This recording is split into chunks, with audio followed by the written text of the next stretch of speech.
Now, today we will study the medial surface of the cerebral hemisphere. The two cerebral hemisphere are separated from each other by a cut in midline, and structure are seen in the what structures are seen in the medial surface. We will study it.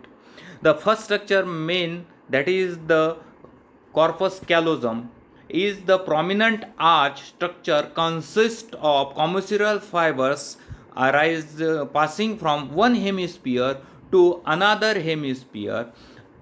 This is the corpus callosum. This is the corpus callosum. It is the these are the commissural fibers which pass from one hemisphere to another hemisphere, and this corpus callosum is divided into four parts. It consists of the central part, that is the trunk. This is the trunk or the body, and the posterior part, that is called as the splenium of corpus callosum. This is the splenium of corpus callosum. Then anterior part, that is the genu. This is the genu, and the rostrum. These are the rostrum. This is the rostrum. These are the four part of the corpus callosum. Corpus callosum is a structure or commissural fibers which process from one hemisphere to another hemisphere, and these commissural fibers are divided into the four part, that is middle part, that body or trunk, and then anterior part, that is the genu and rostrum, and posterior part, this is the splenium. These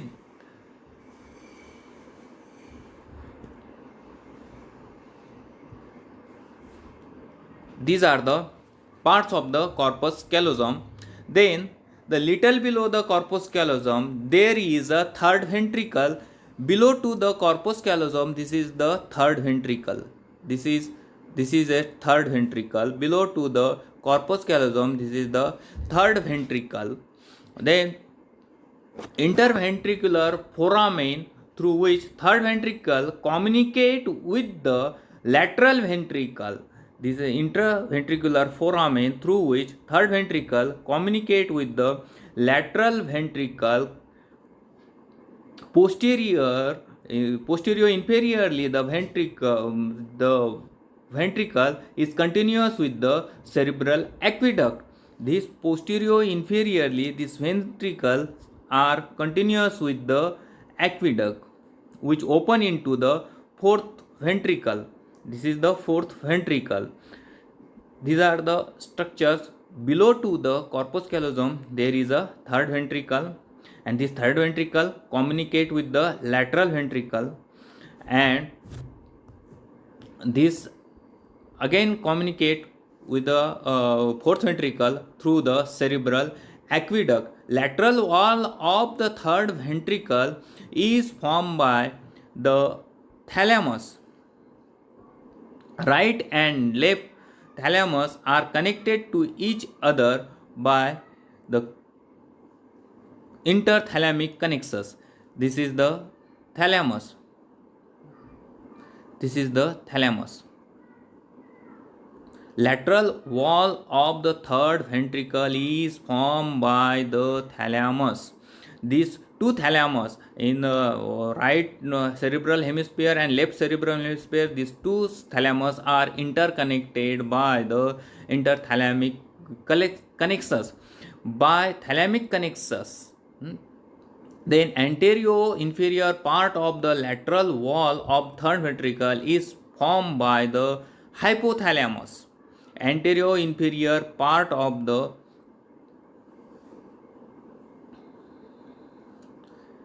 part is formed by the hypothalamus. Below this there is a hypothalamus. If we see here, this is the showing the this is part is hypothalamus, and this is the thalamus. Now here is the thalamus, and anterior inferior part here is the hypothalamus. Then here is the hypothalamus. Thalamus and hypothalamus. Now, lateral wall of the third ventricle is formed by the thalamus. Anterior inferior to the thalamus, there is a hypothalamus. Above the thalamus, there is a bundle of fiber called as fornix. Above the thalamus, if we see here, above the thalamus, there is a bundle of fibers. This is the fornix. Bundle of fibers is called as fornix.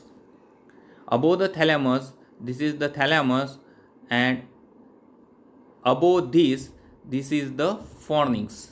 This is the part is the fornix. Now, posteriorly attached to the undersurface of the corpus callosum, but anteriorly it disappear. Posteriorly, this fornix is attached to the corpus callosum. Here it is attached to, this is the fornix. This is the fornix, and it is attached to the corpus callosum here, and anteriorly there is a thin lamina. Anteriorly it disappear. Then extending from the fornix, there is a thin lamina called as septum pellucidum. From this ining, there is a thin lamina. This is the septum pellucidum.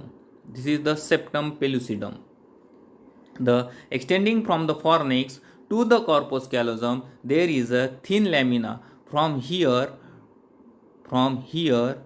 this is the septum pellucidum. Below to the corpus callosum, this is the septum pellucidum, which extend from corpus callosum to the septum pellucidum, that is the fornix. To the fornix, that is the septum pellucidum. From corpus callosum to the fornix, the lamina, that is the septum pellucidum.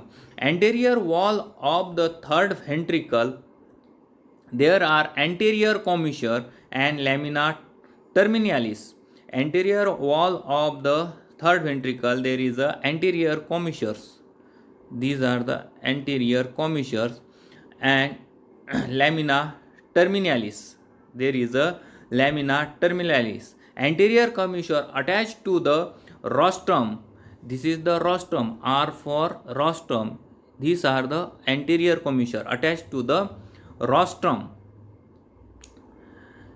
and anterior commissure continues below with the lamina terminalis, and these commissures continues below with the lamina terminalis. Lower end of lamina terminalis attached to the optic chiasma. Lower end is attached to the optic chiasma. Here is the optic chiasma attached to the optic chiasma. This is the optic chiasma. Now, lower end of the lamina terminalis is attached to the optic chiasma. Now, the anterior commissure, the anterior wall of the third ventricle are there are anterior commissure and lamina terminalis. Anterior commissure attached to the rostrum.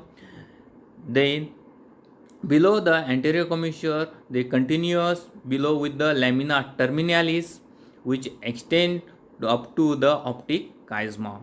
Posteriorly, the third ventricle related to the pineal body, and inferiorly hypophysis cerebri. Posteriorly, it is related with the pineal body and hypophysis cerebri. Now, these are the structures are seen in this medial surface of the cerebral hemisphere. Now, there are some gyri and sulci in the medial surface of the cerebral hemisphere. These are as follows. The major is the cingulate gyrus. This is the cingulate gyrus. The gyrus in between the collateral sulcus, this is the collateral sulcus, and cingulate sulcus, this is the cingulate sulcus. This is the cingulate sulcus. This in between this collateral sulcus and cingulate sulcus, this is the cingulate gyrus. This is the cingulate gyrus, and about this cingulate gyrus there is a superior frontal gyrus. This is the superior frontal gyrus. This is the superior frontal gyrus. Now, the first on the medial surface there are sulci and gyri.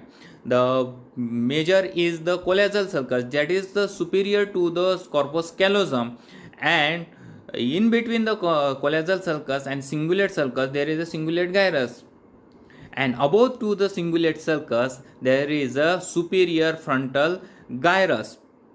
Then there is a and middle to superior medial middle of the cingulate gyrus there is a anterior paracentral sulcus. This is the central pre anterior paracentral sulcus. This is the anterior sulcus, and in between the anterior and central sulcus this is the paracentral gyrus. This is the paracentral gyrus.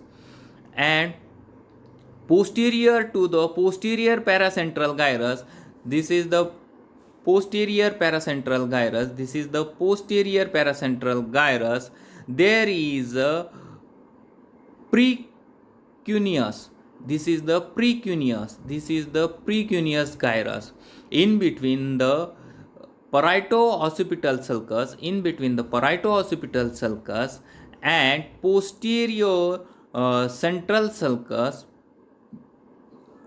posterior in between the parieto-occipital sulcus and posterior paracentral gyrus, in between the posterior paracentral gyrus there is a gyrus, that is the precuneus. This is the precuneus. Then there is a cuneus posterior to the parieto-occipital sulcus, posterior to the parieto, this is parieto-occipital sulcus, and calcanean sulcus, this is the calcarean sulcus. In between the parieto-occipital sulcus and calcarean sulcus, the triangular area, this triangular area that is called as cuneus. This is the cuneus. These are the sulci and gyri on the occipital lobe. Now, if we see on the temporal lobe, there is a parahippocampal gyrus. This is the parahippocampal gyrus. This is the parahippocampal gyrus.